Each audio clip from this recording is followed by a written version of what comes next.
له بالهدى ودين الحق ليظهره على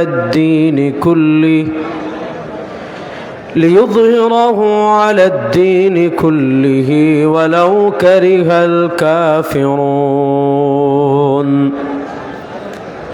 بارك الله لنا ولكم في القرآن العظيم ونفعنا وإياكم بالآيات والذكر الحكيم. وقال رسول الله صلى الله عليه وسلم: الإسلام يعلو ولا يعلى، أو كما قال عليه الصلاة والسلام. আল্লাহ রাব্বুল আলামিনের লাখ কোটি শুকরিয়া আদায় করছি। উপমহাদেশের অন্যতম দ্বীনি শিক্ষানিকেতন, বাংলাদেশের ঐতিহ্যবাহী জামিয়া ইসলামিয়া উবাইদিয়া নানুপুরের আজকের 2 দিন ব্যাপী সালানা ইজলাসে জুমার আগে মকবুল সময় আল্লাহ তাআলা আমাদেরকে এখানে হাজির হওয়ার তৌফিক দান করেছেন। আমরা সবাই একবার আল্লাহ রব্বুল ইজ্জত ওয়াল জালালের দরবারে অন্তরের অন্তঃস্থল থেকে উচ্চ আওয়াজে মন প্রাণ উজাড় করে সবাই একবার কালেমাতুশ শুকর আদায় করি, আলহামদুলিল্লাহ। কিপটামি করবেন না, সবাই একবার জুড়ে উচ্চ আওয়াজে পড়েন আলহামদুলিল্লাহ। আসলে এখানে আমি বয়ান করতে আসি না, এখানে বয়ান করার মতো কোনো যোগ্যতা আসলেও আমার নাই। শুধু মুরব্বীদের দোয়া নিতে এসেছি। হযরত শায়েখে নানুপুরি রাহিমাহুল্লাহর কিছুটা ফয়েদ এবং বারাকা হাসিলের জন্য এসেছি, যাতে আল্লাহ তাআলা আমাদের বুজুর্গ আকাবিররা আমাদেরকে যেই পথে রেখে গিয়েছেন, বন্ধ করে দেন, আল্লাহ তাআলা আমাদেরকে যেন সেই পথে চলার তৌফিক দান করেন। সবাই পড়েন একবার আল্লাহুম্মা আমিন। যেহেতু মুরব্বীরা হুকুম করেছেন, আমি খুব সংক্ষিপ্ত কয়েকটা প্রসঙ্গে কয়েকটা কথা, আজকে আমি কোনো বিষয়ভিত্তিক আলোচনা করার জন্য এখানে আসি নাই। যেহেতু এখানে তরুণ সমাজ, যুবকরা বেশি, এজন্য আমি কয়েকটা কথা বলে আজকের মতো আমার আলোচনা শেষ করব ইনশাআল্লাহ। দেখেন, আল্লাহ তাআলা নবী করিম সাল্লাল্লাহু আলাইহি ওয়াসাল্লামকে দুনিয়াতে কিছু লক্ষ্য এবং উদ্দেশ্য দিয়ে পাঠিয়েছেন। আপনি যদি কাউকে ঢাকায় পাঠান, আপনার ঢাকার পাঠানোর কোনো না কোনো একটা লক্ষ্য থাকে। আপনি যদি কাউকে চট্টগ্রাম বিশেষ কারণে পাঠান, তাকে পাঠানোর কোনো না কোনো লক্ষ্য থাকে। আপনার ছেলেকে আপনি দুবাইতে পাঠান, আপনার সন্তানকে আপনি সৌদি আরবে পাঠান, কাতারে পাঠান, কুয়েতে পাঠান, আমেরিকায় পাঠান, লন্ডনে পাঠান, বিদেশে প্রবাসের কোনো রাষ্ট্রে পাঠান। আপনার সন্তানকে বিদেশে পাঠানোর যেমন আপনার কোনো লক্ষ্য থাকে, আপনি বিদেশে যাওয়ার যেমন কোনো লক্ষ্য থাকে, আপনি চাকরি করার যেমন কোনো লক্ষ্য থাকে, আপনি ব্যবসা করার যেমন কোনো লক্ষ্য থাকে, আপনি রাজনীতি করার যেমন কোনো লক্ষ্য থাকে, আল্লাহ তাআলা তার নবী করিম সাল্লাল্লাহু আলাইহি ওয়াসাল্লামকেও দুনিয়াতে কেন পাঠিয়েছেন? আল্লাহ রব্বুল ইজ্জত ওয়াল জালাল সরওয়ার দু আলম শুধু না, আল্লাহ যে অসংখ্য অগণিত নবী পাঠিয়েছেন। কানাত বানু ইসরাঈলা তাসুসুহুমুল আম্বিয়া কুল্লামা হালাকা নবিয়্যুন খালাফাহু নবিয়্যুন। আল্লাহ তাআলা যে দুনিয়াতে মানুষকে একের পর এক একজন নবী গিয়েছেন, আল্লাহ আরেকজন পাঠিয়েছেন, আরেকজন গিয়েছেন, আল্লাহ আরেকজন পাঠিয়েছেন, আরেকজন গিয়েছেন, আল্লাহ আরেকজন পাঠিয়েছেন, আরেকজন গিয়েছে, আল্লাহ আরেকজন পাঠিয়েছে। প্রশ্ন হলো, আল্লাহ একের পর এক নবী কেন পাঠালেন? প্রশ্ন হলো, আল্লাহ একের পর এক রাসূল কেন পাঠালেন? সর্বশেষ সর্বশ্রেষ্ঠ নবী, দু জাহানের বাদশাহ জনাবে মুহাম্মদুর রাসূলুল্লাহ সাল্লাল্লাহু আলাইহি ওয়াসাল্লামকে আল্লাহ দুনিয়াতে কেন পাঠিয়েছেন? আল্লাহ তার পাঠানোর কারণ পবিত্র কোরআনের নানা জায়গায় বিভিন্ন কারণ বর্ণনা করেছেন। আল্লাহ নির্দিষ্ট একটা লক্ষ্য উদ্দেশ্যকে নিয়ে আমার নবীকে দুনিয়াতে পাঠান নাই। আল্লাহ তার রাসূলকে কেন পাঠিয়েছেন? আল্লাহ তাআলা পবিত্র কোরআনে অসংখ্য অগণিত কারণ বলেছেন। আজকে গুরুত্বপূর্ণ একটা কারণের দিকে আমি আলোকপাত করব। সেটা হলো, আল্লাহ রাব্বুল ইজ্জত ওয়াল জালাল বলেছেন, হুয়াল্লাযী আরসালা রাসূলাহু বিল হুদা। তিনি আল্লাহ, যিনি তার রাসূলকে প্রেরণ করেছেন। কি দিয়ে প্রেরণ করেছেন? বিল হুদা, হেদায়েত দিয়ে প্রেরণ করেছেন, আলো দিয়ে প্রেরণ করেছেন, সঠিক রাস্তা দিয়ে প্রেরণ করেছেন। আর কি? ওয়াদিনিল হক, আল্লাহ তার নবীকে একটা সত্য ধর্ম দিয়ে পাঠিয়েছেন। খুব মনোযোগ দিয়ে বুঝবেন, ওয়াদিনিল হক, আল্লাহ তার নবীকে সত্য ধর্ম মাত্র একটা দিয়েছেন, সেই সত্য ধর্মের নাম ইসলাম। বলেন, সেই সত্য ধর্মের নাম, জুড়ে বলেন না, সেই সত্য ধর্মের নাম। দেখেন, ইসলাম আসার পর, খুব মনোযোগ, ইসলাম আসার পর আপনি কাউকে তরবারি দেখিয়ে, জোর প্রয়োগ করে, শক্তি দেখিয়ে, অস্ত্র দেখিয়ে, ক্ষমতা দেখিয়ে কাউকে মুসলমান বানানো, অস্ত্র দেখিয়ে, ক্ষমতা দেখিয়ে, শক্তি দেখিয়ে কাউকে কালেমা পড়ানো, অস্ত্র দেখিয়ে, ক্ষমতা দেখিয়ে আপনার কাউকে মুসলমানদের কাতারে নিয়ে আসা, এগুলো ইসলাম সমর্থন করে না, এগুলো ইসলাম আদেশ দেয় না। আরে যদি অস্ত্র দেখিয়ে মুসলমান বানানোর ইসলামের বিধান থাকতো, যদি ক্ষমতা দেখিয়ে মুসলমান বানানোর বিধান ইসলামে থাকতো, যদি প্রশাসনকে দিয়ে কালেমা পড়ানোর বিধান মুসলমানে থাকতো, আজকে যে হিন্দুরা ভারতে মুসলমানদের উপর অত্যাচার করে, ভারতে মুসলমানদেরকে খুন করে, ভারতে মসজিদকে শহীদ করে, ভারতে মাদ্রাসা ভেঙে দেয়, আজকে ওই হিন্দুরা ভারতের ক্ষমতায় আসার মাত্র 80 বছর হয়েছে, তাদের আগে আমরা 700 বছর ভারতের মালিক ছিলাম। আমরা যদি অস্ত্র দেখিয়ে এক একদিন এক একজন হিন্দুকে কালেমা পড়াতাম, এই ভারত উপমহাদেশে হিন্দুদের নাম নিশানাও থাকতো না। আজকে একটা কথা ভালো করে বলি, আজকে 6 ডিসেম্বর, আপনারা জানেন 1992 সালের 6 ডিসেম্বরে বাবরি মসজিদকে ভারতে শহীদ করা হয়েছিল।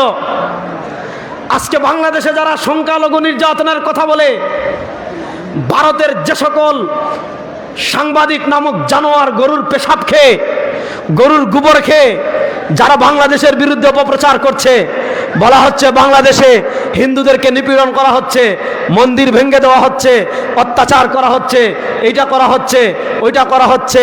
দেখেন, বাংলাদেশে আপনি কেমন কয়েকটা ইতিহাস দেখাতে পারবেন না কোথাও মন্দির ভেঙে মসজিদ বানানো হয়েছে, কোথাও হিন্দুদের ধর্মীয় উপাসনালয় ভেঙে মসজিদ বানানো হয়েছে, কোথাও হিন্দুদের বাড়িতে আগুন দেওয়া হয়েছে, কোথাও হিন্দুদের ব্যবসায় আগুন দেওয়া হয়েছে, কোথাও হিন্দুদের পূজা পালন করতে বাধা দেওয়া হয়েছে, কোথাও হিন্দুদেরকে তাদের ধর্মীয় অনুশাসন পালন করতে বাধা দেওয়া হয়েছে। বাংলাদেশে এমন কোনো নজির নাই। আমরাও বলি, আমরা যেমন ওয়াজ করি, আমরা যেমন ঈদ করি, আমরা যেমন নামাজ পড়ি, হিন্দুরা তো আমাদের দেশে তারা তাদের পূজা করবে, তাদের ধর্ম পালন করবে, আমাদের কোনো মানা নাই। বাংলাদেশে মন্দির ভেঙে মসজিদ বানানো হয়েছে, যদি এমন কোনো ঘটনা বাংলাদেশে ঘটতো, মনে হতো বাংলাদেশ পৃথিবী থেকে আলাদা হয়ে যেত, এত এত অপপ্রচার হতো। কিন্তু আমরা দেখেছি 1992 সালের 6 ডিসেম্বর ঐতিহাসিক বাবরি মসজিদকে ধ্বংস করে ওই হিন্দু উগ্রবাদী সন্ত্রাসীরা বাবরি মসজিদকে ধ্বংস করে সেখানে আজকে তারা রাম মন্দির নির্মাণ করেছে, সেখানে আজকে তারা হিন্দুদের মন্দির নির্মাণ করেছে। ভালো করে মনে রাখবেন, যেই জায়গায় মুসলমানরা একবার সিজদা দিয়ে দেয়, যেই জায়গায় মুসলমানরা একবার নামাজ পড়ে, ওইটা কিয়ামত পর্যন্ত মসজিদই থাকে। তোমরা যত রাম মন্দির বানাও, বাবরি মসজিদ কখনো বিলীন হবে না। সময় এসেছে ভারতে আবার কালেমার পতাকা উড়বে ইনশাআল্লাহ।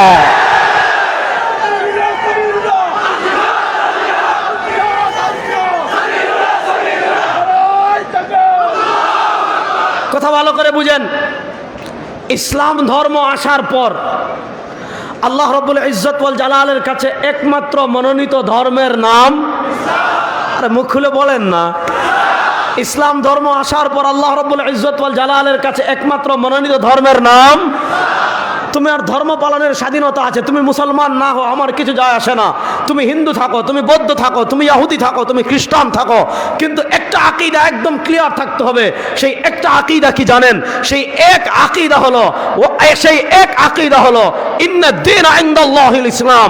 সেই এক আকীদা হলো ওয়া মান ইয়াবতাগি গায়রাল ইসলামি দীনান ফালা ইউকবালা মিনহু। সেই এক আকীদা হলো ইসলাম আসার পর আপনি ইহুদিবাদ অনুসরণ করে পরকালে মুক্তি লাভ করতে পারবেন না। ইসলাম আসার পর আপনি খ্রিস্টবাদ অনুসরণ করে পরকালে মুক্তি লাভ করতে পারবেন না। ইসলাম আসার পর আপনি হিন্দুত্ববাদ অনুসরণ করে পরকালে মুক্তি লাভ করতে পারবেন না। ইসলাম আসার পর ইন্নাদ-দীনা ইনদাল্লাহিল ইসলাম।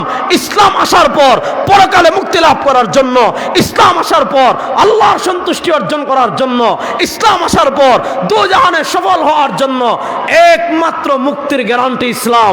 ইসলাম ব্যতীত আর কোন তন্ত্রে, ইসলাম ব্যতীত আর কোন মন্ত্রে, ইসলাম ব্যতীত আর কোন ধর্মে মুক্তি নাই। ইসলাম ব্যতীত আর কোনো ধর্মে মুক্তি। হ্যাঁ, ধর্ম সব থাকবে, কোনো ধর্মকে জোরপূর্বক কোনো ধর্মের অনুসরণ বাধা দেওয়া ইসলাম সমর্থন করে না। কিন্তু আকীদা বিশ্বাস ক্রিয়া ইসলাম আসার পর আল্লাহ রাব্বুল ইজ্জত ওয়াল জালালের কাছে একমাত্র মনোনীত ধর্মের নাম।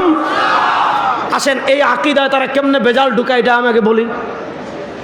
আমাদের দেশে কিছু মাজার পূজারী মুশরিক আছে, এরকম কিছু মাজার পূজারী মুশরিক আপনাদের আশেপাশেও আছে। এ সকল মাজার পূজারী মুশরিকদের লেখা একটা বই আছে, এটার নাম বেলায়েত মুতলাকা। এই বেলায়েত মুতলাকা আমার মোবাইলেও আছে, আমার কাছে হার্ড কপিও আছে। এ সকল মাজার পূজারী মুশরিকদের মাধ্যমে আমাদের উপমহাদেশের মুসলমানদের অন্তরে একটা চেতনাকে ছড়িয়ে দেওয়া হয়েছে। আমাদের সমাজের মুসলমানদেরকে একটা চেতনা বিশ্বাসকে ছড়িয়ে দেওয়া হয়েছে। সেটার নাম হলো ওয়াহদাতুল আদিয়ান, সেটার নাম হলো আন্তধর্ম, সেটার নাম হলো ইন্টারফেথ। আপনাকে বলবে তুমি হিন্দু হও, সমস্যা নাই। আপনাকে বলবে তুমি বৌদ্ধ হও, সমস্যা নাই। আপনাকে বলবে তুমি খ্রিস্টান হও, সমস্যা নাই। আপনাকে বলবে তুমি নাস্তিক হও, সমস্যা নাই। ওয়াহদাতুল আদিয়ান মানে কি? তুমি তোমার হিন্দু হিন্দু থাকো, তুমি তোমার বৌদ্ধ বৌদ্ধ থাকো, তুমি তোমার ইহুদি ইহুদি থাকো, তুমি খ্রিস্টান খ্রিস্টান থাকো। তাহলে আমি পরকালে মুক্তি লাভ করবো কেমনে? বলবে বাবার যখন উরুস হবে প্রত্যেক বছর একটা মহিষ নিয়ে আসবা, বাজার যখন উরুস হবে প্রত্যেক বছর একটা গরু নিয়ে আসবা। আরে শুনেন, পৃথিবীতে মুক্তির গ্যারান্টি একমাত্র ইসলাম। যারা কালেমা পড়বে না, লা ইলাহা ইল্লাল্লাহ পড়বে না, মুহাম্মাদুর রাসূলুল্লাহ বিশ্বাস করবে না, এরা যত গরু দেখ, যত ছাগল দেখ, যারা মহিষ দেখ, তারা কাফের, তারা কাফের। তাদেরকে যারা জান্নাতের গ্যারান্টি দিবে তারাও কাফের। ইমানের প্রশ্নে কোনো আপোষ? বলেন, ইমানের প্রশ্নে কোনো আপোষ? তা আপনাদেরকে তারা শিখাবে ওয়াহদাতুল আদিয়ান। ওয়াহদাতুল আদিয়ান মানে কি? সব ধর্ম সত্য, ধর্মে ধর্মে কোনো দ্বন্দ্ব নাই। সুতরাং আমাদের যেহেতু সব ধর্ম সত্য, সবাই যার যার ধর্ম পালন করবে। ধর্ম ধর্ম নিয়ে আমরা কি করব না, ধর্ম ধর্মে কোনো সংঘাত নাই। সুতরাং হিন্দুরা তাদের মতো হিন্দু ধর্ম পালন করবে, ইহুদিরা তাদের মতো ধর্ম পালন করবে। আমরা সবাই যেহেতু সব ধর্ম সত্য, সুতরাং আমরা সবাই মিলে পৃথিবীতে শান্তি প্রতিষ্ঠা করার চেষ্টা করব। বাস, তারা আপনাকে শিখাবে আমাদের ধর্মীয় পরিচয় বড় না, আমাদের বড় পরিচয় আমরা মানুষ। তারা আপনাদেরকে শিখাবে আমাদের ধর্মীয় পরিচয় বড় পরিচয় না, আমাদের বড় পরিচয় আমরা মানবতা। আমরা বলি হ্যাঁ, আমাদের মানুষ পরিচয়টা তো সত্য, ঠিক আছে, কিন্তু আমাদের কাছে সবচেয়ে বড় পরিচয় মানবতা না। আমাদের কাছে সবচেয়ে বড় পরিচয় জাতীয়তাবাদ না। আমাদের সবচেয়ে বড় পরিচয় আমরা বাঙালি না, এটা না। আমাদের সবচেয়ে বড় পরিচয় আমরা বাংলাদেশি না, এটা না। আমাদের সবচেয়ে বড় পরিচয় আমরা মুসলমান। বলেন, এটা আত্মপরিচয় মনে রাখতে হবে। আমাদের সবচেয়ে বড় পরিচয় আমরা। আপনি মানবতার কথা আমাদেরকে শিখাবেন। শুনেন, যেই মানবতা কোরআন হাদিস আমাদেরকে শিখিয়েছে, যেই মানবতা আল্লাহ আমাদেরকে শিখিয়েছেন, যেই মানবতা সরওয়ার দু আলম সাল্লাল্লাহু আলাইহি ওয়াসাল্লাম আমাদেরকে শিখিয়েছেন, সেই মানবতা আমাদের মাথার উপর। আপনি আমেরিকা থেকে মানবতা আমদানি করবেন, ভারত থেকে মানবতা আমদানি করবেন, চীন থেকে মানবতা আমদানি করবেন, রাশিয়া থেকে মানবতা আমদানি করবেন। পরিষ্কার কথা বলছি, পরিষ্কার কথা বলছি, যেই মানবতা কোরআন সাপোর্ট করে না, যেই মানবতা সরওয়ার দু আলম সাপোর্ট করেন না, যেই মানবতা সাহাবায়ে কেরাম সাপোর্ট করেন না, কোরআন বিরোধী যত মানবতার কথা বলবেন, রাসূলের হাদিস বিরোধী যত মানবতার কথা বলবেন, সেই মানবতায় আমরা 1000 বার লাথি মারি। বলেন, সেই মানবতায় আমরা 1000 বার। এবার বুঝেন, আমাদের সবচেয়ে বড় পরিচয় মানবতার পরিচয় না, আমাদের সবচেয়ে বড় পরিচয় আমরা মুসলমান। আমাদের সবচেয়ে বড় পরিচয় আমরা লা ইলাহা ইল্লাল্লাহু মুহাম্মাদুর রাসূলুল্লাহ বিশ্বাসী। এর বাইরে দ্বিতীয় কোনো পরিচয় আমাদের নাই। তাহলে বুঝেন, এই যে ইন্টারফেথ, আপনি দেখবেন মাইজ ভান্ডারের থেকে একটা বই প্রকাশিত হয়েছে, বেলায়েত মুতলাকা। এটা আমি 3 বার পড়েছি। বেলায়েত মুতলাকায় ওয়াহদাতুল আদিয়ানকে প্রমোট করা হয়েছে, অর্থাৎ পৃথিবীতে ধর্মে ধর্মে সংঘাত নাই, আমরা সবাই মিলেমিশে থাকবো। আমি তাদেরকে বলতে চাই, যদি সব ধর্ম মিলেমিশে থাকার কথা, আমার নবী কেন ওহুদে রক্ত জড়ালেন? আমার নবী কেন দমদম শহীদ করলেন? আমার নবী কেন মক্কা থেকে হিজরত করলেন? আরে মক্কাবাসী তো আমার নবীকে কসমেটিক্স ঐক্যের প্রস্তাব দিয়েছিল, মক্কাবাসী তো মিলেমিশে থাকার কথা বলেছিল। ইসলাম আসার পর বিধর্মীদের সাথে আকীদার প্রশ্নে আমাদের কোনো আপোষ নাই। ইসলাম আসার পর আপনি যত ধর্ম অনুসরণ করেন পরকালে মুক্তি লাভ করতে পারবেন না। ওয়া মান ইয়াবতাগি গায়রাল ইসলামি দীনান ফালা ইউকবালা মিনহু। ইসলাম আসার পর আমাদের পরিষ্কার মেসেজ, পরিষ্কার বার্তা বিশ্ববাসীর উদ্দেশ্যে, যদি জান্নাত লাভ করতে চান ইসলাম ছাড়া বিকল্প কোনো পথ নাই। তাই আল্লাহ তার নবীকে এক নম্বর পাঠিয়েছেন ওয়াদিনিল হক। আল্লাহ তার নবী করিম সাল্লাল্লাহু আলাইহি ওয়াসাল্লামকে পাঠিয়েছেন একটা সত্য ধর্ম দিয়ে। কেন পাঠিয়েছেন? বিশাল বিশাল উরুস করার জন্য না। কেন পাঠিয়েছেন? বিশাল বিশাল মহিষে মালা লাগিয়ে আর গান বাজনা করে করে করে করে বাবার কবরে গিয়ে সিজদা দেওয়ার জন্য না। আল্লাহ তার নবীকে পাঠিয়েছেন চট্টগ্রামের শহরের যত মিষ্টি আসে সব খেয়ে ফেলার জন্য না। আল্লাহ তার নবীকে পাঠিয়েছেন আপনি চট্টগ্রাম শহরের যত ছাগল আছে সব জবেহ করে শত শত ডেক বিরিয়ানি রান্না করে খাওয়ার জন্য না। আপনি মিষ্টি খান, আমার কোনো আপত্তি নাই, হালাল খাবার। আপনি জিলাপি খান, আমার কোনো আপত্তি নাই, হালাল খাবার। কিন্তু আল্লাহ তার নবী করিম সাল্লাল্লাহু আলাইহি ওয়াসাল্লামকে দুনিয়াতে দ্বীন হক দিয়ে কেন পাঠিয়েছেন? আল্লাহ তাআলা নবী করিম সাল্লাল্লাহু আলাইহি ওয়াসাল্লামকে সত্য ধর্ম ইসলাম দিয়ে এজন্যই দুনিয়াতে পাঠিয়েছেন, লিইউযহিরাহু আলা দ্বীনি কুল্লিহি, লিইউযহিরাহু আলা দ্বীনি কুল্লিহি। সমাজের সব জায়গায়, সমাজের সব সেক্টরে, ব্যক্তি বলেন, পরিবার বলেন, অর্থনীতি বলেন, ব্যবসা বাণিজ্য বলেন, রাজনীতি বলেন, বিচার ব্যবস্থা বলেন, সংসদ বলেন, সংবিধান বলেন, জীবনের সব ক্ষেত্রে মানুষের তন্ত্র মন্ত্রকে মুছে দিয়ে, মানুষের বানানো আইনকে মুছে দিয়ে, মানুষের বানানো বিধানকে মুছে দিয়ে আল্লাহর কোরআন প্রতিষ্ঠার জন্য, আল্লাহর দ্বীন প্রতিষ্ঠার জন্য, আল্লাহর ইসলাম প্রতিষ্ঠার জন্য আল্লাহ তার নবীকে পাঠিয়েছেন। লিইউযহিরাহু আলা দ্বীনি কুল্লি। গণতন্ত্রের উপর বিজয়ী থাকবে ইসলাম। বলেন, গণতন্ত্রের উপর বিজয়ী থাকবে? আরে মানুষ কথা বলে না রে। গণতন্ত্রের উপর বিজয়ী থাকবে, ধর্মনিরপেক্ষতার উপর বিজয়ী থাকবে, সমাজতন্ত্রের উপর বিজয়ী থাকবে, হিন্দুত্ববাদের উপর বিজয়ী থাকবে, ইহুদিবাদের উপর বিজয়ী থাকবে, খ্রিস্টবাদের উপর বিজয়ী থাকবে, নাস্তিকতার উপর বিজয়ী থাকবে, ব্রিটিশের বানানো আইনের উপর বিজয়ী থাকবে, হিন্দুত্ববাদী আগ্রাসনের বিরুদ্ধে বাংলাদেশে বিজয় থাকবে। কথা ভালো করে বুঝেন। আল্লাহ তাআলা নবী করিম সাল্লাল্লাহু আলাইহি ওয়াসাল্লামকে যে কয়েকটা লক্ষ্য এবং উদ্দেশ্য নিয়ে দুনিয়াতে পাঠিয়েছেন তার ভিতর অন্যতম লক্ষ্য হলো ইসলামকে বিজয় করা। কাকে বিজয় করা? বলেন না, কাকে বিজয় করা? এবার বলেন, এই বাংলাদেশে ইসলাম বিজয় হোক আপনারা চান কি চান না? এই বাংলাদেশে দ্বীন বিজয় হোক আপনারা চান কি চান না? এই বাংলাদেশে কোরআন বিজয় হোক আমরা চাই কি চাই না? আল্লাহ তাআলা কবুল করুক, সবাই বলেন আমিন। এবার আসেন দ্বীন বিজয় আমি কোথাও করব, মনোযোগ দিয়ে বুঝেন।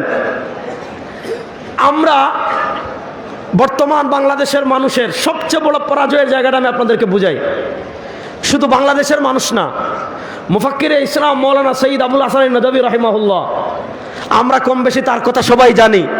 সৈয়দ আবুল হাসান নদভী রাহিমাহুল্লাহ, তাকে মুফাক্কিরে ইসলাম বলা হয়। তিনি যেমন ভারত উপমহাদেশের জনপ্রিয়, মুফাক্কিরে ইসলাম সৈয়দ আবুল হাসান নদভী রাহিমাহুল্লাহ আরব বিশ্বে তেমন সমানভাবে জনপ্রিয়। তার লিখিত উসমানী খিলাফতের পতনের পর সারা দুনিয়ার মুসলমানদের হৃদয় যখন হাহাকার ছিল, সৈয়দ আবুল হাসান নদভী রাহিমাহুল্লাহ কলম হাতে নিয়েছিলেন, কলম হাতে নিয়ে কিতাব লিখেছিলেন, মাদা খাসির আল আলম বিন হিতাতিল মুসলিমিন। মুসলমানদের পতনে বিশ্ব কি হারালো, মুসলমানদের পতনে বিশ্বের কি ক্ষতি হলো। আপনারা যারা এই বই পড়েছেন তারা তো জানেন, যারা পড়েন নাই তারা এই বই পড়বেন। সৈয়দ আবুল হাসান নদভী রাহিমাহুল্লাহ উনি বলেছেন, যুদ্ধ দুই প্রকারের। এক প্রকারের যুদ্ধ আমরা তরবারি দিয়ে করি, এক প্রকারের যুদ্ধ আমরা অস্ত্র দিয়ে করি, এক প্রকারের যুদ্ধ বন্দুক দিয়ে করি, বিমান দিয়ে করি, ট্যাঙ্ক দিয়ে করি।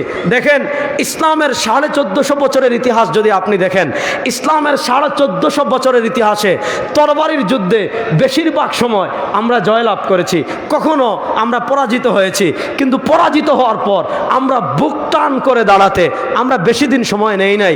আপনি দেখেন ইসলামের উপর কত আগ্রাসন এসেছে, ইসলামের উপর তাতারদের আগ্রাসন এসেছে, তাতারদের আগ্রাসন এসেছে, মঙ্গলদের আগ্রাসন এসেছে। মঙ্গলদের আগ্রাসনে তো ভয়াবহ ছিল, তাতারদের আগ্রাসনে তো ভয়াবহ ছিল। তৎকালীন মুসলমানরা মনে করেছিল আরে তাতার এরা স্বাভাবিক কেউ না, মঙ্গলেরা স্বাভাবিক কেউ না, এরা হলো ওই যে আল্লাহ কোরআনে বলেছেন ইন্না ইয়াজুজ ওয়া মাজুজ মুফসিদুনা ফিল আরদ, আল্লাহ যে বলেছেন ইয়াজুজ মাজুজ পৃথিবীতে ফাসাদ সৃষ্টি করবে। হযরত ঈসা আলাইহিস সালামের বদদুয়া ছাড়া ইয়াজুজ মাজুজকে পৃথিবীতে কেউ আটকাতে পারবে না। আরে মঙ্গলদের আগ্রাসন যখন মুসলমানদের কাছে এসেছে, বাগদাদকে তারা নিঃশ্বাস করে দিয়েছে, পুরো বাগদাদকে তারা ধ্বংস করে দিয়েছিল, বাগদাদেরকে পুরো স্তূপ করে দিয়েছিল। একজন মানুষ জীবিত রাখে নাই, একটা ঘর বাড়ি রাখে নাই, সবকিছু ধ্বংস করে দিয়েছিল, সব বই তারা দজলা ফুরাতে ফেলে দিয়েছিল। তৎকালীন মুসলমান মনে করেছিল, তৎকালীন পৃথিবী অনেকেই মনে করেছিল ইয়াজুজ মাজুজকে দুনিয়ার কেউ থামাতে পারবে না।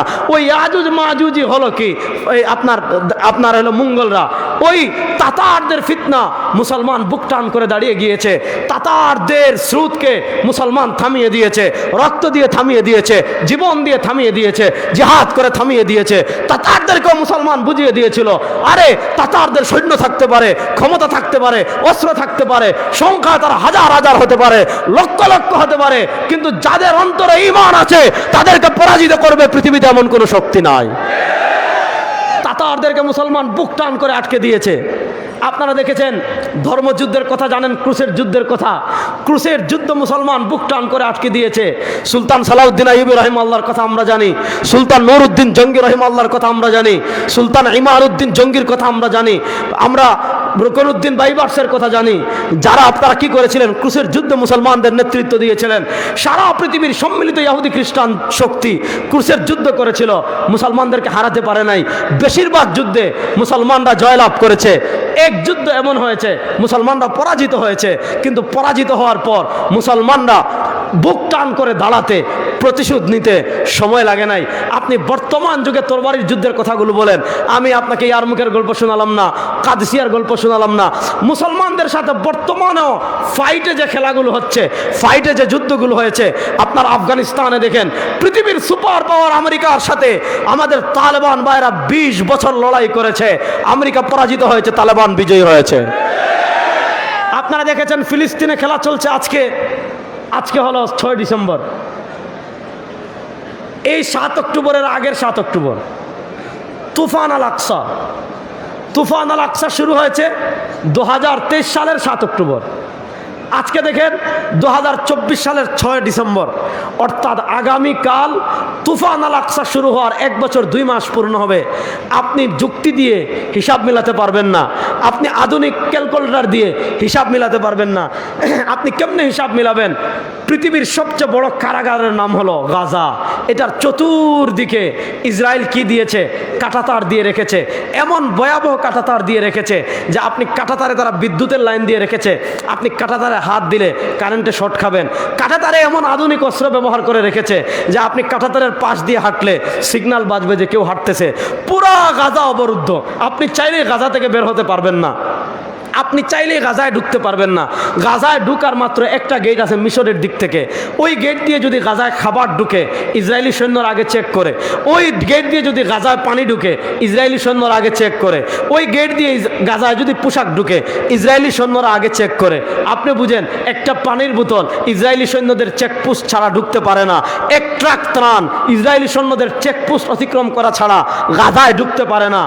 ওই এমন একটা জীবন্ত উপত্যকায় থেকে বছরের পর বছর, এই যে তুফান আল আকসা শুরু হওয়ার 1 বছর 2 মাস হয়ে গিয়েছে, ওই 1 বছর 2 মাস থেকে এই ধরনের জীবন্ত কারাগারে থেকে যে হামাসের বীর মুজাহিদেরা পৃথিবীর সুপার পাওয়ার ইসরায়েলের সাথে লড়াই করে, জিহাদ করে, যুদ্ধ করে পৃথিবীর মুসলমানদেরকে মেসেজ দিয়েছে, এই বার্তা দিয়েছে, আরে যারা আল্লাহর সাথে যুদ্ধ, আল্লাহর জন্য যুদ্ধ করে, যারা আল্লাহর পতাকাকে বুলন্দ করার জন্য যুদ্ধ করে, যারা ইসলামকে প্রতিষ্ঠা করার জন্য যুদ্ধ করে, পৃথিবীর কোন সুপার পাওয়ার তাদের পরাজিত করতে পারে না, পারে না, পারে না।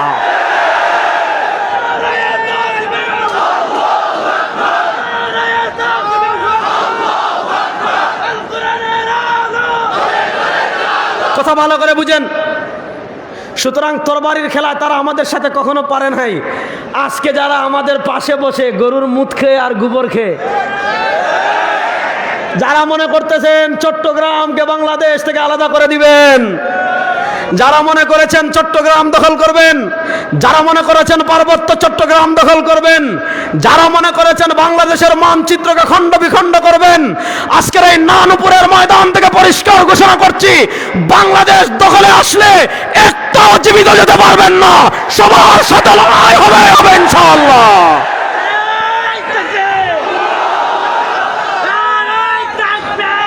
কথা ভালো করে বুঝেন।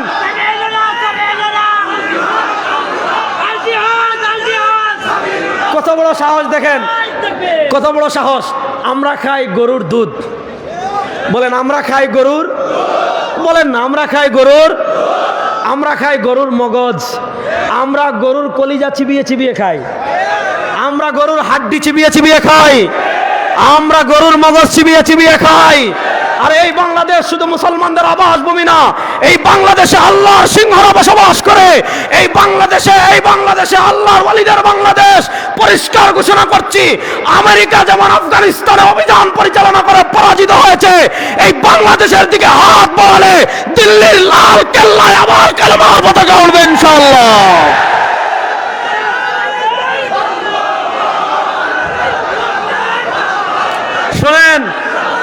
শুনেন চট্টগ্রামের মুসলমান, আপনাদেরকে মেসেজ দিয়ে যায়, এই চট্টগ্রামকে দ্বিখণ্ডিত করার জন্য এই ভারতের কিছু সাংবাদিক আছে, এদেরকে গরুর পেশাব খেয়ে এদের মাথার পেশার নামবে না।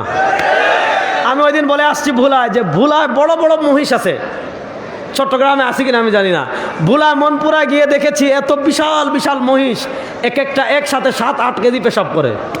তো আমি বলেছি আপনি ভারতে বসে সাংবাদিকতা করবেন টেলিভিশনে, আর স্ক্রিনে দেখাবেন যে চট্টগ্রামকে যদি তারা দখল করে ফেলে, তাহলে তাদের উড়িষ্যা, তাহলে তাদের বিহার, তাহলে তাদের 7 সিস্টার, অর্থাৎ তাদের যে 7 রাজ্য রয়েছে, এই 7 সিস্টারের সাথে অন্যান্য প্রদেশের যোগাযোগ কি হয়ে যাবে, সহজ হয়ে যাবে।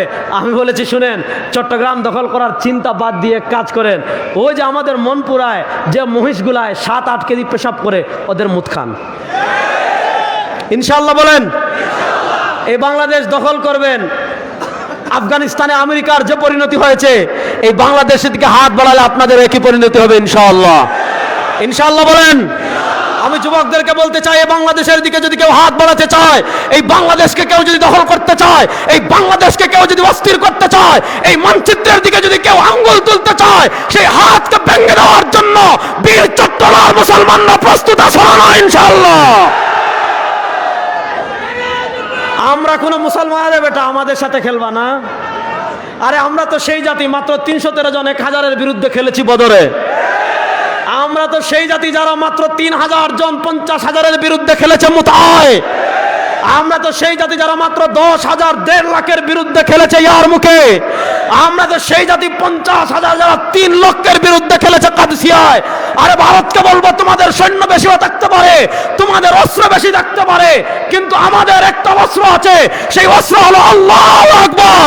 ওই আল্লাহু আকবারের ধ্বনিতে ভারতের রাম মন্দির আবার মসজিদ হবে, আবার মসজিদ হবে ইনশাআল্লাহ।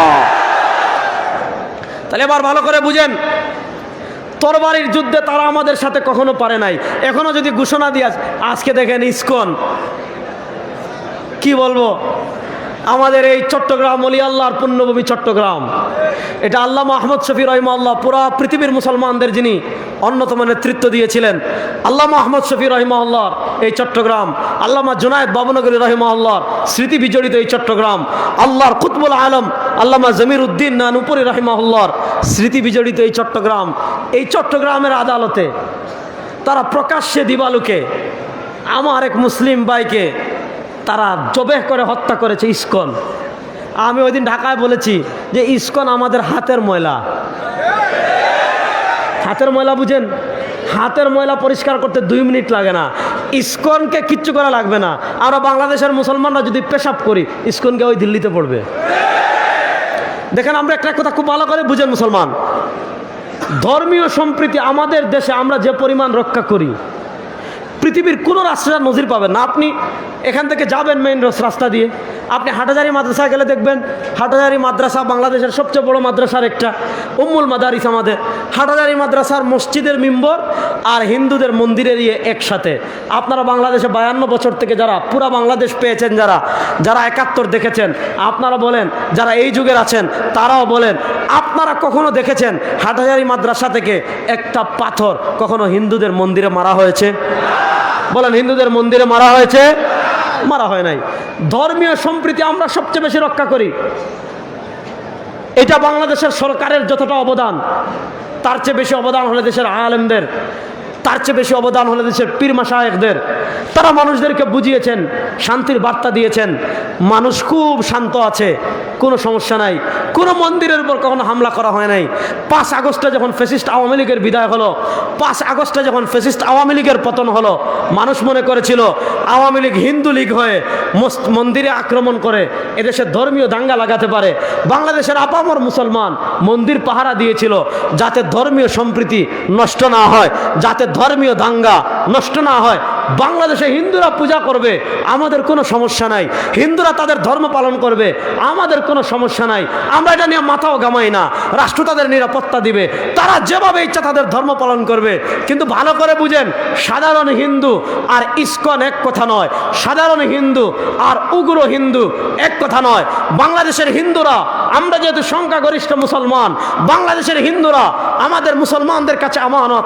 তাদের কেউ ক্ষতি করবে, মুসলমানরা থাকতে দিবে না, মুসলমানরা হতে দিবে না। তাদের দিকে কেউ হাত তুলবে, মুসলমান তাদের নিরাপত্তা দিবে। কিন্তু মাসালা ভালো করে বুঝবেন, আমরা হিন্দু, সাধারণ হিন্দুদের কোনো শত্রুতা তাদের সাথে, অর্থাৎ সাম্প্রদায়িক কোনো শত্রুতা তাদের সাথে আমাদের নাই। কিন্তু পরিষ্কার বলছি যে ইসকন ফরিদপুরে আমার মধুখালীতে 2 জন মুসলমানকে পিটিয়ে খুন করেছে, আমার ভাই আলিফকে চট্টগ্রামের আদালতে হত্যা করেছে। আজকের এই চট্টগ্রামের নানুপুরের ময়দান থেকে পরিষ্কার ঘোষণা করছি, ওই ইসকনকে বাংলাদেশে আমরা আর থাকতে দেব না, দেব না, দেব না। আগামী 1 মাসের ভিতর বাংলাদেশে ইসকনকে নিষিদ্ধ করতে হবে। আরে যদি জেএমবিকে নিষিদ্ধ করা হয়, যদি হিজবুত তাহরীরকে নিষিদ্ধ করা হয়, যদি বাংলা ভাইকে নিষিদ্ধ করা হয়, যদি আব্দুর রহমানকে নিষিদ্ধ করা হয়, উগ্রবাদিতার দায়ে যদি মুসলমান সংগঠনগুলোকে নিষিদ্ধ করা হয়, শাহজালালের পুণ্যভূমিতে ইসকনের আর কোনো কার্যক্রম আমরা চালাতে দেব না, দেব না, দেব না, ইনশাআল্লাহ।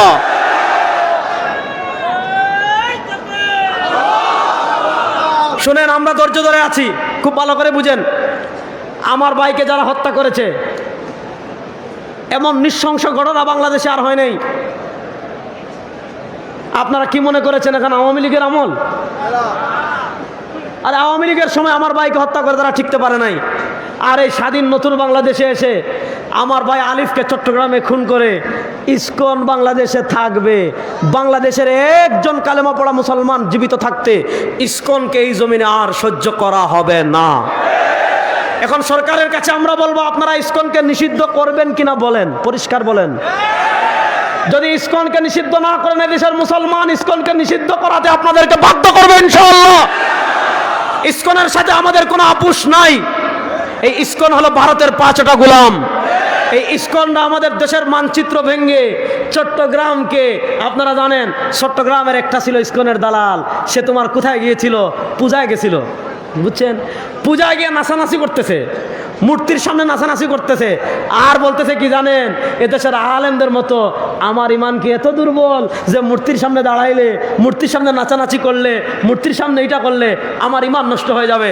সে বলতেছে তার ইমান এত দুর্বল না।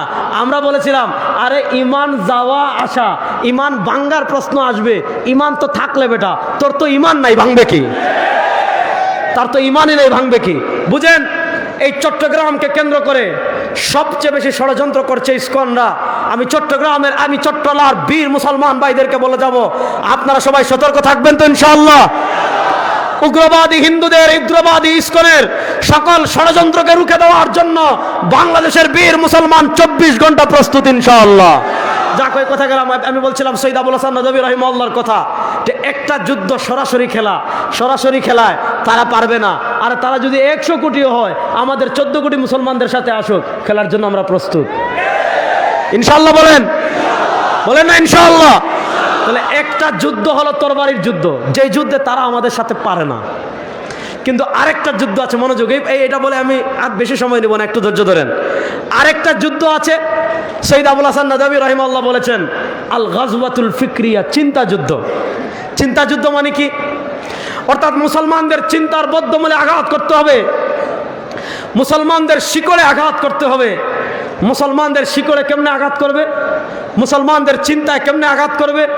মুসলমানদের শিকড়ে এবং চিন্তায় আঘাত করার জায়গা হলো মুসলমানদের ভিতরে এমন একটা সিস্টেম চালু করে দাও, মুসলমানদের ভিতরে এমন একটা আবহাওয়া চালু করে দাও, মুসলমানদের ভিতরে এমন একটা পরিবেশ তৈরি করো, যেই পরিবেশে যারা বড় হবে তারা নাম হবে আব্দুল্লাহ, তার নাম হবে আব্দুর রহমান, তার নাম হবে আহমদ, তার নাম হবে মোহাম্মদ, তার নাম হবে খালিদ, তার নাম হবে রেজাউল করিম, তার নাম হবে আব্দুর রহমান, তার নাম হবে আব্দুল সত্তার, তার নাম হবে আব্দুল কুদ্দুস। অর্থাৎ তার মধ্যে শুধু ইসলাম নামেই থাকবে, নামের বাহিরে তার ব্যক্তি জীবনে ইসলাম থাকবে না, তার পারিবারিক জীবনে ইসলাম থাকবে না, তার রাজনীতিতে ইসলাম থাকবে না, তার সংবিধানে ইসলাম থাকবে না, তার সংসদে ইসলাম থাকবে না, তার বিচার ব্যবস্থায় ইসলাম থাকবে না, তার আদালতে ইসলাম থাকবে না, তার ব্যবসায় ইসলাম থাকবে না, তার অর্থনীতিতে ইসলাম থাকবে না। অর্থাৎ ইসলামটা শুধু তার মধ্যে নামেই থাকবে, তার নাম হবে আব্দুল্লাহ, তার নাম হবে আব্দুর রহিম, শুধু ইসলামটা নামে থাকবে, নামের বাহিরে আর কিচ্ছু ইসলাম তাদের মধ্যে থাকবে না। এই ইসলামটা আমাদেরকে শিখিয়ে গিয়েছে ব্রিটিশ। খুব মনোযোগ দিয়ে যুবকরা বুঝবা, ব্রিটিশরা আমাদেরকে কি ইসলাম শিখাইছে? ব্রিটিশরা শিখাইছে ইসলাম মানে কি? উরুস করবা। ইসলাম মানে কি? উরুস করবা। বছরে একবার বাবার দরবারে গরু নিয়ে আসবেন, ছাগল নিয়ে আসবেন, মহিষ নিয়ে আসবেন, নাচানাচি করবেন, গান বাজনা করবেন, কবরে সিজদা দিবেন, বিরিয়ানি খাবেন, পুকুরে নেমে গোসল করবেন, বাস এইটাই হলো ইসলাম। তারা শিখিয়েছে ইসলাম মানে মাজারে উরুস করা, ইসলাম মানে জিলাপি খাওয়া, ইসলাম মানে বাবারে সিজদা দেওয়া, ইসলাম মানে চোখ বন্ধ করে মাজারে পড়ে থাকা, ইসলাম মানে শুধু মসজিদে নামাজ পড়া, ইসলাম মানে শুধু খানকায় থাকা। এই যে ব্রিটিশ আমাদেরকে ইসলাম এতটুকু শিখিয়েছে, ওই খ্রিস্টানরা যেমন শিখিয়েছে। খ্রিস্টানদের ইয়ে ছিল কি? খ্রিস্টানদের একটা মৌলিক মূলনীতি ছিল। খ্রিস্টানরা বলতো তোমার ধর্ম যত তুমি পালন করো সব গির্জায় পালন করো। খ্রিস্টানদের একটা মৌলিক মূলনীতি ছিল, ধর্ম শুধু থাকবে গির্জায়। তুমি ধর্ম পালন করতে চাচ্ছ, গির্জায় যাও। ব্যক্তি জীবনে ধর্ম পালন করতে চাচ্ছ, গির্জায় যাও।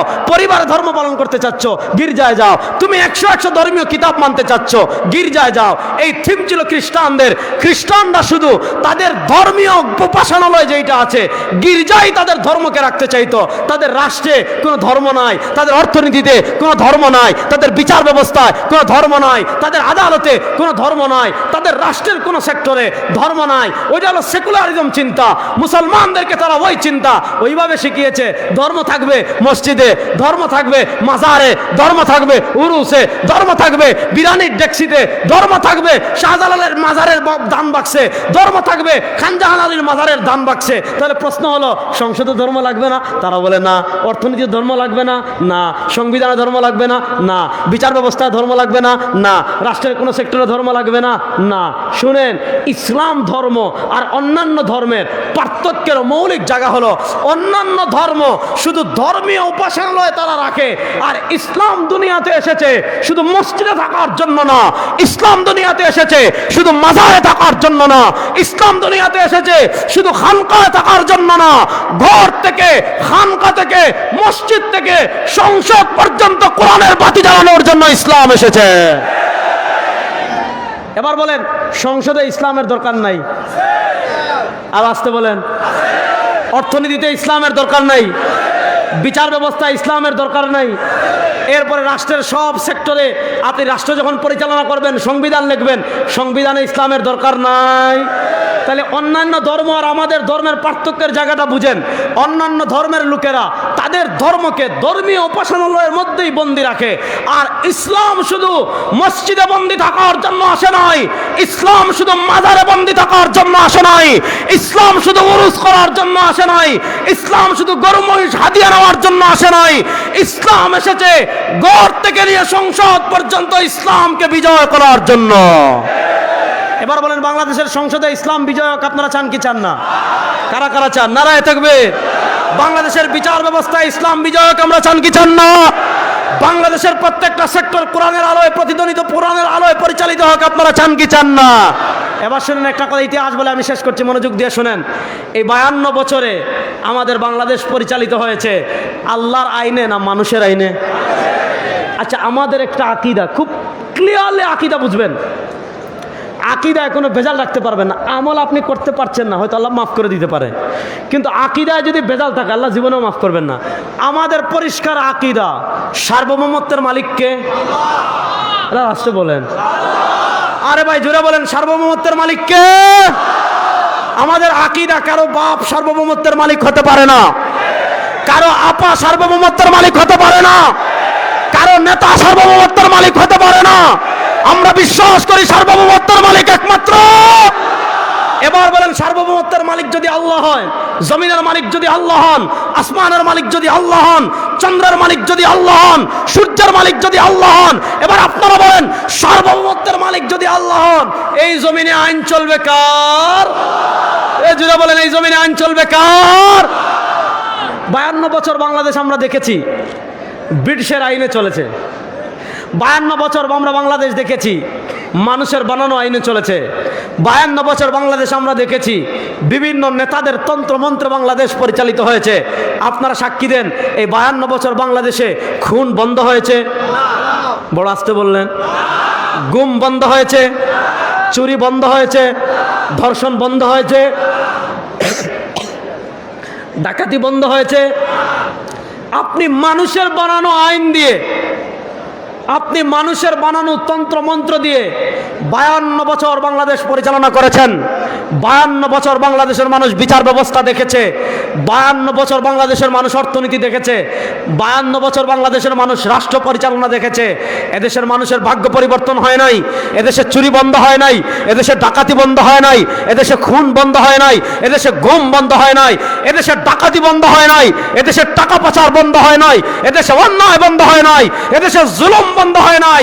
আমরা আল্লাহর জাতের কসম করে বলছি, মাত্র 3 মাসের জন্য কোরআন বাস্তবায়ন করে দেখেন, বাংলাদেশ থেকে সব খুন অন্যায় বন্ধ হয়ে যাবে ইনশাআল্লাহ। এবার বলেন, আল্লাহ কোরআন আমাদেরকে কেন দিয়েছেন? শুধু তাবিজ দেওয়ার জন্য? আর আসতে বলেন, আল্লাহ কোরআন দিয়েছেন শুধু ঝাড়ফুঁক করার জন্য? হ্যাঁ, কোরআন দিয়ে তাবিজ দেওয়া 100% জায়েজ। খুব মাসালা বুঝেন।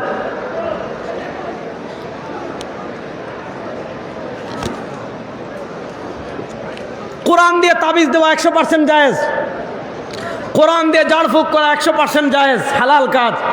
এমনকি তাবিজ নিয়ে টাকা নেওয়াও জায়েজ, ঝাড়ফুঁক করে টাকা নেওয়াও জায়েজ।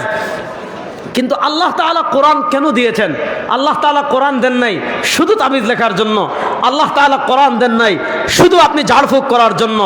আল্লাহ তাআলা কোরআন আমাদেরকে কেন দিয়েছেন? আল্লাহ তাআলা কোরআন দিয়েছেন আমার ব্যক্তি জীবন সাজবে কোরআন দিয়ে, আমার পরিবার সাজবে কোরআন দিয়ে, আমার সমাজ চলবে কোরআন দিয়ে, আমার রাজনীতি সাজবে কোরআন দিয়ে, আমার সংসদ সাজবে কোরআন দিয়ে, এই দেশের সংবিধান সাজবে কোরআন দিয়ে। কোরআনের বাইরে কারো বাপের আইন দিয়ে, কারো নেতার আইন দিয়ে এই বাংলাদেশকে আর চলতে দেওয়া হবে না ইনশাআল্লাহ। এবার বলেন, নানা তন্ত্রমন্ত্রের বাংলাদেশ দেখেছেন, এবার এই পরিবর্তিত বাংলাদেশে আমাদের সামনে সুযোগ এসেছে। এই পরিবর্তিত বাংলাদেশে আমাদের সামনে সুযোগ এসেছে। আমরা গণতন্ত্রের বাংলাদেশ দেখেছি, সমাজতন্ত্রের বাংলাদেশ দেখেছি, ডিজিটাল বাংলাদেশ দেখেছি, ধর্মনিরপেক্ষতার বাংলাদেশ দেখেছি, সোনার বাংলাদেশ দেখেছি, স্মার্ট বাংলাদেশ দেখেছি। চুরি বন্ধ হয় নাই, দুর্নীতি বন্ধ হয় নাই, ডাকাতি বন্ধ হয় নাই। ও চট্টলার বীর মুসলমান, এবার আমাদের সামনে সময় এসেছে, আমরা ইসলামের বাংলাদেশ আবার দেখবো ইনশাআল্লাহ। ইসলামের বাংলাদেশ আমরা দেখতে চাই কি চাই না? কারা কারা দেখতে চান ইসলামের বাংলাদেশ আমরা দেখতে চাই কি চাই না? আর আমরা গণতন্ত্রের বাংলাদেশ দেখতে চাই, আর আমরা সেকুলারিজমের বাংলাদেশ দেখতে চাই, আর আমরা ধর্মনিরপেক্ষতার বাংলাদেশ দেখতে চাই। এবার ইসলামের বাংলাদেশ হোক আমরা চাই কি চাই না? এ কোরআনের বাংলাদেশ হোক আমরা চাই কি চাই না? ইসলামের জন্য, কোরআনের বাংলাদেশ প্রতিষ্ঠার জন্য, ইসলামের বাংলাদেশ প্রতিষ্ঠার জন্য চট্টলার বীর মুসলমান ঘাম ঝরানোর জন্য প্রস্তুত আছেন তো ইনশাআল্লাহ? শুনেন, ভারতের আধিপত্যবাদ, ভারতের আগ্রাসন মোকাবেলা করার পথ একটাই, সেটার নাম হলো ইসলাম। আপনি ভারতের আধিপত্যবাদ থামাতে চান, ইসলামকে বাদ দিয়ে কোরআনকে মাইনাস করে ভারতের আধিপত্যবাদকে থামানো যাবে না, ভারতের আধিপত্যবাদকে রুখা যাবে না। ইনশাআল্লাহ এবার আমাদের সামনে অবারিত সুযোগ এসেছে। 1924 সালে একবার সুযোগ এসেছিল ইসলামী রাষ্ট্র প্রতিষ্ঠার, নানা কারণে হয় নাই। অনেক পরিশ্রম ওলামায়ে কেরাম করেছেন, নানা কারণে হয় নাই, আমরা ব্যর্থ হয়েছি। 2024-এর জুলাই আগস্টের গণবিপ্লবের পর আবার আমাদের সামনে সুযোগ এসেছে ইসলামের বাংলাদেশ প্রতিষ্ঠা করার। আমি বাংলাদেশের মুসলমানদের অনুরোধ করব, নানা জনকে নানাবার ক্ষমতায় নিয়েছেন, নানা বাংলাদেশ দেখেছেন, কিন্তু আপনাদের ভাগ্যের পরিবর্তন হয় নাই। একবার দীপ্ত শপথ নেন, অন্তত 3-4 বছরের জন্য পরীক্ষামূলক ইসলামের বাংলাদেশ প্রতিষ্ঠা করেন। আরে আফগানিস্তান যেমন আমেরিকার নাগপাশকে চিহ্ন করে ইসলামের আফগানিস্তান হওয়ার কারণে পৃথিবীর সুপার পাওয়ার হতে যাচ্ছে, ইনশাআল্লাহ যদি আমরা ইসলামের বাংলাদেশ প্রতিষ্ঠা করি, এই বাংলাদেশ হবে পৃথিবীর সুপার শক্তি। এই বাংলাদেশকে কেউ আটকাতে পারবে না ইনশাআল্লাহ। আল্লাহ তাআলা ইসলামের বাংলাদেশ গড়ার তৌফিক আমাদের সবাইকে দান করেন। আল্লাহ তাআলা ইসলামের বাংলাদেশ গড়ার মেহনত করার আমাদের তৌফিক দান করেন। আল্লাহ তাআলা মানচিত্র রক্ষার পরিশ্রম করার তৌফিক আমাদের সবাইকে দান করেন। চট্টলার বীর মুসলমান আবার বলে যায়, যদি ভারত